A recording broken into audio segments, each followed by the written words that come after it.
नाथपंथ हा सिद्ध पंथ असून तो अत्यंत प्रखर आणि तीक्ष्ण आहे. अशा अलौकिक नाथ परंपरेचे मुख्य स्रोत श्री महादेव आहेत. नवनाथांचे मंगलमय चरित्र कथन करताना ह्या प्राचीन परंपरेला विनम्र अभिवादन.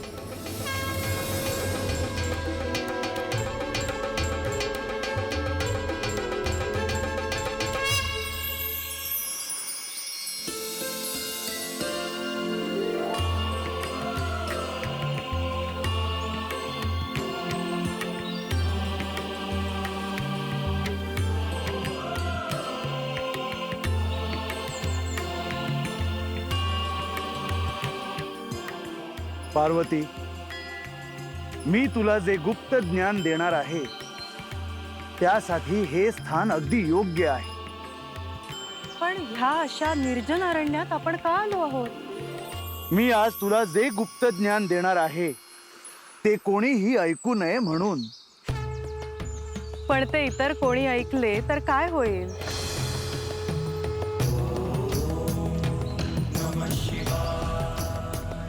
पार्वती, ते ज्ञान ऐकण्यासाठी सुद्धा योग्यता हवी, क्षमता हवी, आणि ती तुझ्यात आहे. तुम्ही मला काय सांगणार आहात हे जाणून घेण्यासाठी मी उत्सुक आहे. पार्वती, क्षण अनक्षण महत्वाचा आहे.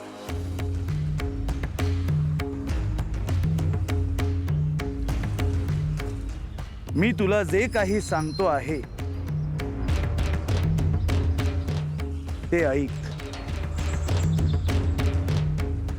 मनुष्याला हा बोध नाही की तो ह्या जन्माच्या आधी काही जन्म फिरून आलेला आहे. तो वेगवेगळी शरीर वेगवेगळ्या जन्मात धारण करून आलेला आहे.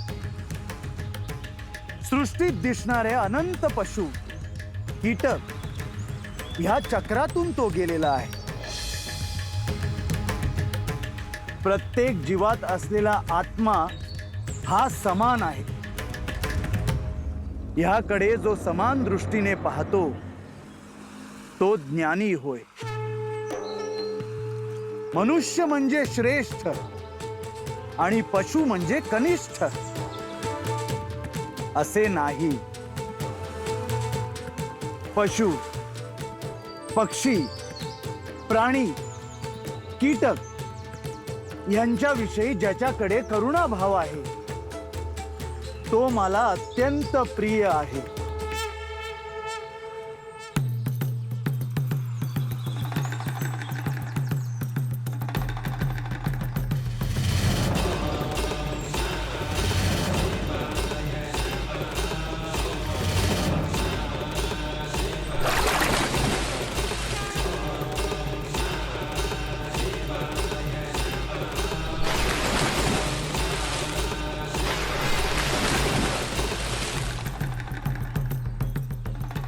पार्वती, मी तुला जे सांगतो आहे ते तू ऐकते आहेस ना?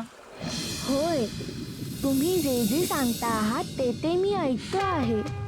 हे माझे सौभाग्य आहे की साक्षात महादेवांकडून मला ज्ञान मिळते आहे.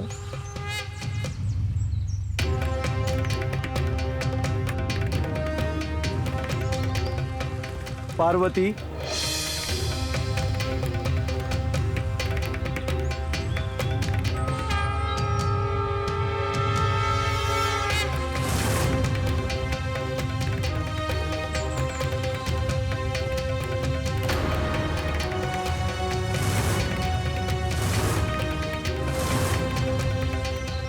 पार्वती,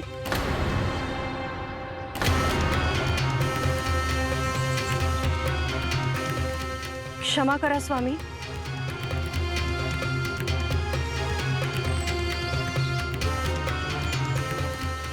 तुम्ही बोलत असताना मी कधी ग्लानीत गेले मला समजले सुद्धा नाही. पार्वती, मी तुला जे विचारले त्याचे उत्तर कोणी दिले? इथे तर कोणीही दिसत नाही. ह्या निर्जन स्थानी असे कोण आहे जे मी सांगितलेले गुप्त ज्ञान ऐकतो आहे? तुम्ही सांगितलेला प्रत्येक शब्द मी ऐकतो आहे.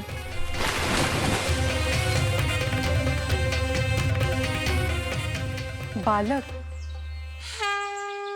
हा तर एका बालकाचा आवाज आहे.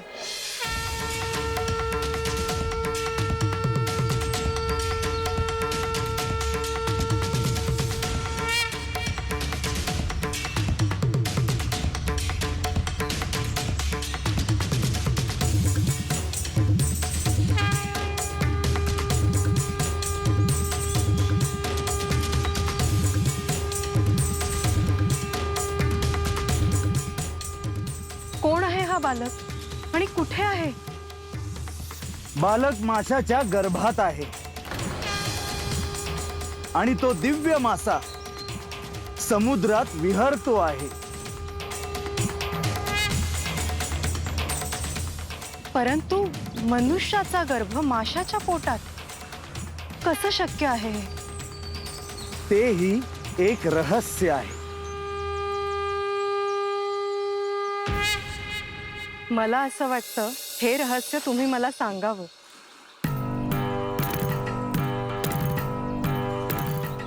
हा बालक म्हणजे प्रत्यक्ष कवी नारायणाचाच अवतार आहे. हा बालक मच्छिंद्रनाथ म्हणून नाव धारण करेल आणि भविष्यात सत्याचे, धर्माचे चिरंतन कार्य करेल. दुष्टांचे निर्दालन करून सज्जनांचे रक्षण करेल. हा नाथ संप्रदायाचे असे कार्य करेल की जोपर्यंत चंद्र सूर्य आहेत तोपर्यंत हे कार्य अखंड सुरू राहील.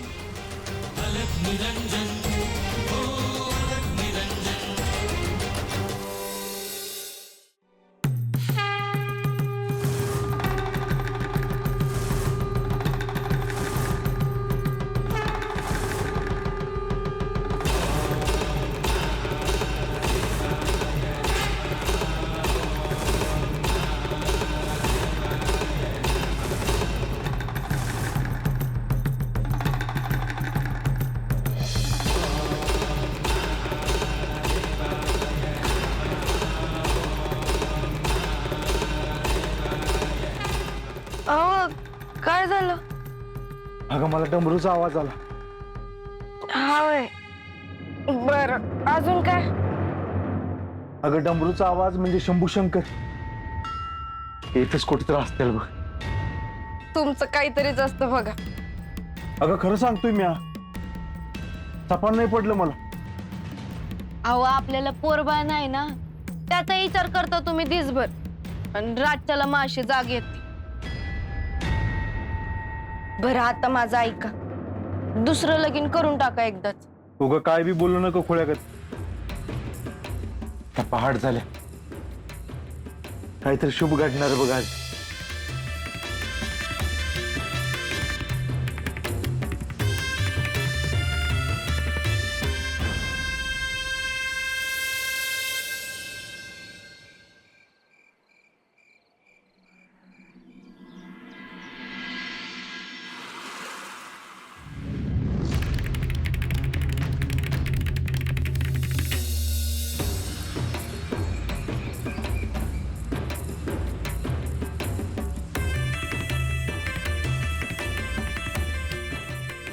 अरे ह्यो कामिक रोजच्याला मास धरायला जायला काही चुकत नाही बघ. समद्या गावात मोठी नाव आहे त्याची. नाव? अरे जहाज म्हण जहाज. पर एवढं कमून नेणार कुठं हाय पोरणा बाळ याला? शंभूशंकर.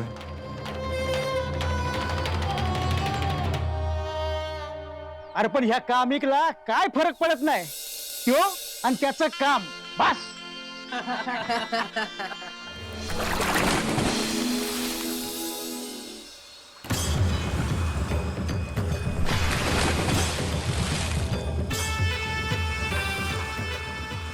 अरे देवा, ह्यो मासा आहे का आणि काय?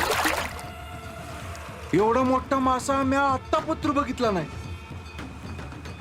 या माशाने एक फटका मारला तर बोट बुडायची. पर जवळ जाऊन बघतो कसा दिसतोय तो.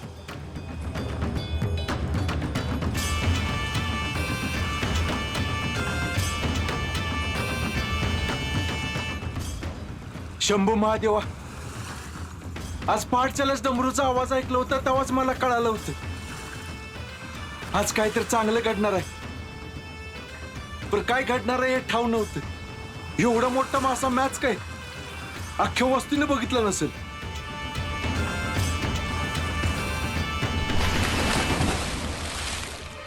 अरे किती पळतोय ह्यो. अरे याला दम आहे का नाही.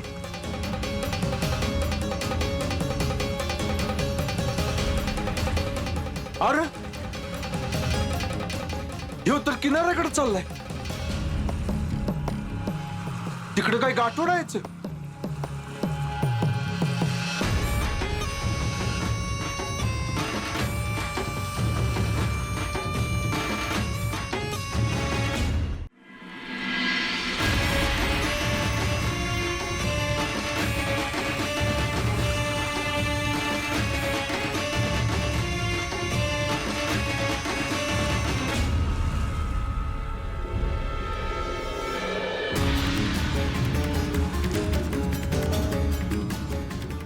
अरे देवा, एवढं मोठं अंड. मासा अंड टाकून गेलं का काय.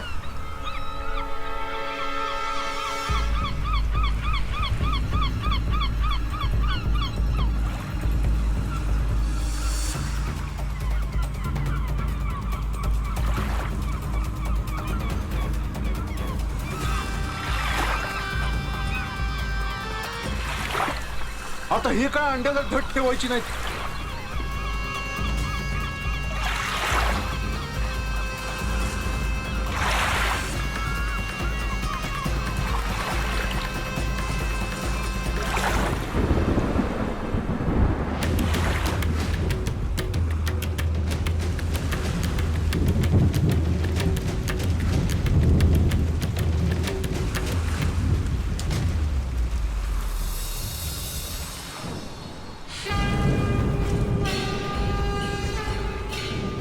देवा महादेवा, हे काय बघतोय म्या.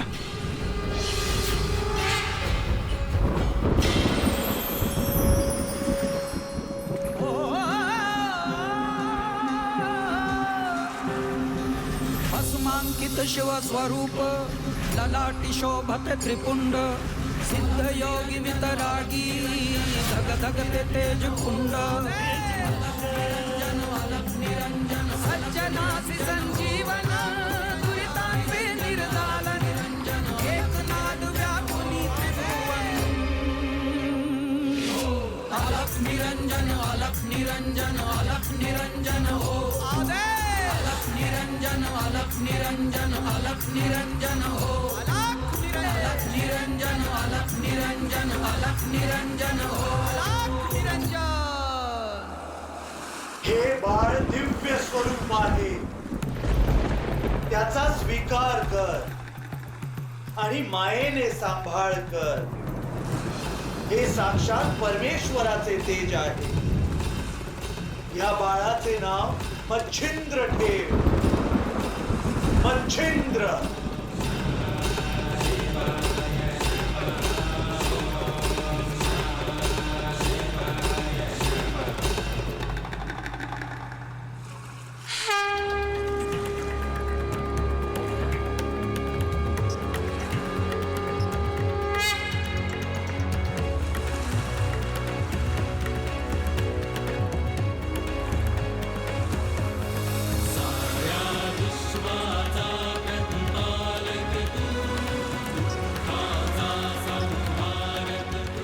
मच्छिंद्र, मच्छिंद्र,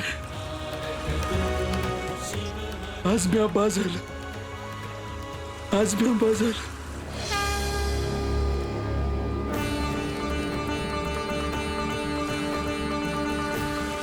शंभो शंकर.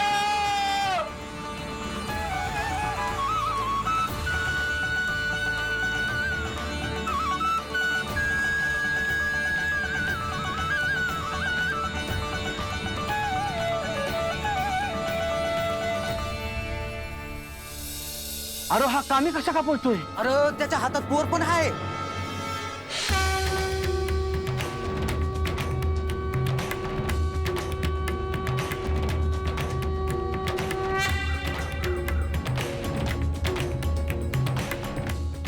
अरे कामी हे पोर कोणाचं आहे? चोरून बिरून तर आणलं नाही ना? चला आपण चल बघूया.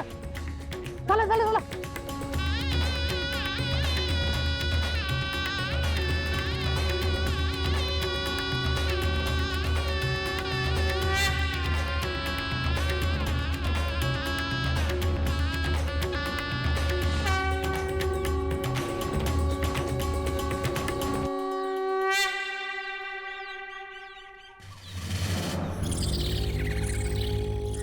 कामी बाहेरचं पोर घेऊन आलाय आणि ते बी मला न विचारता. गावात कोणी यायचं आणि कोणी जायचं हे म्या ठरवित असतोय.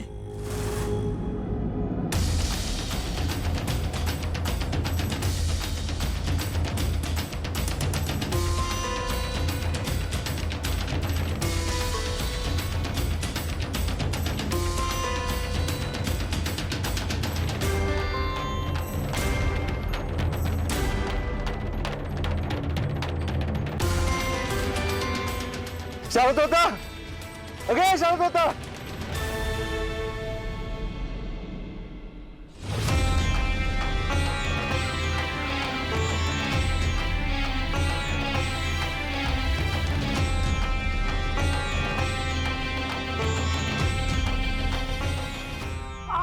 काय हे समजा गाव जमा झालं.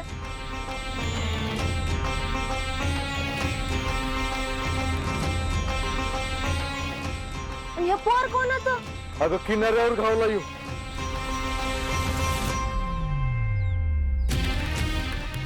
अरे पण कसं गावलं ते सांग ना. माशाचं लय मोठं अंड होतं त्यातनं बाहेर आलं बघ हे पोर.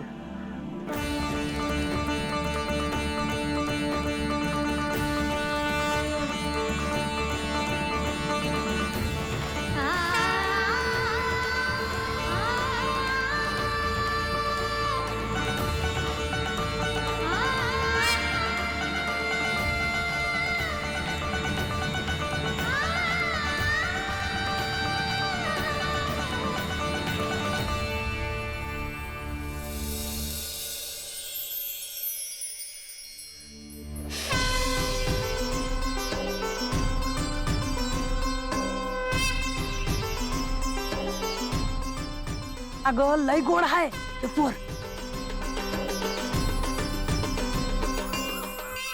त्याला हातात घेतलं तेव्हा आकाशात लय इजा चमकल्या आणि आकाशवाणी झाली बघ. या पोराचा सांभाळ करा याची काळजी घ्या म्हणून.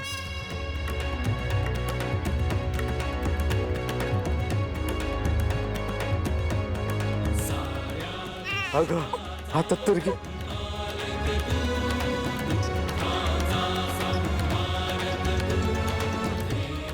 अगं घे हे तुझंच पोर आहे. अगं आता तू आई झाली आहेस आणि हा कामिक बा झाला आहे.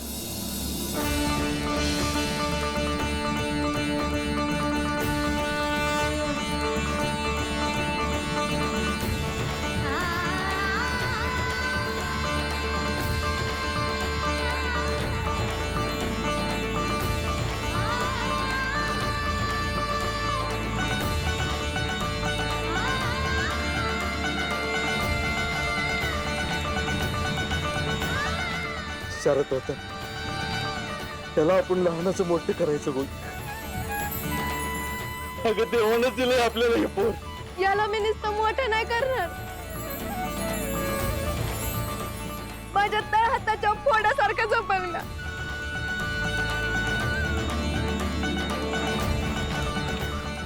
बोला गौदेवाच्या नावानं.